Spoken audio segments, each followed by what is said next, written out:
Ok, guys, mwen fè $1,533 nan trade sa. Si nou ta ame apprendre comment pour trade, si nou ta ame apprendre teknik ke mwen utilize, guys, chak jou ki fè m genyen. Gen yon klas trade ke nou fè, guys. Vin nan klas la pou nou ka apprendre comment pour nou trade. Yon nan avantaj ki gen lò vin nan klas nou an, ok? Se top step ke nou utilize pou nou trade, ok? Là, nous faut utiliser top step tout. Nous utiliser top step, c'est pas quoi beaucoup qu'on peut le mettre dans la market là. OK?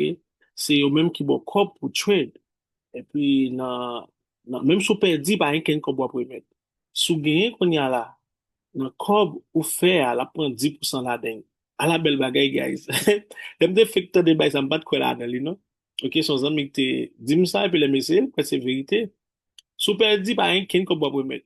Sou gen etou yo pran 10% nan kob la. Kon yon lan kob ou fe a, yon lan wap fe ritre, la pkito pran 50% la dan li, la fò kite 50%. Lot 50% se pou ka kontinye trade, men se kob li toujou, yo fò kite l pou kapab kontinye trade. E pi nan 50% pa ou pran 10% la dan li.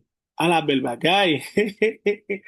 Guys, vin goute li. Se pa kob wap mette, sou pa konan yon menm la dan li. Ok, vin apren, nou fe klas la, vin apren koman pou tue, vin nan klas la, la moutrou koman pou tue, depi chak jou wap leve, wap gen, menm jave nou. Ok, li pa difisil.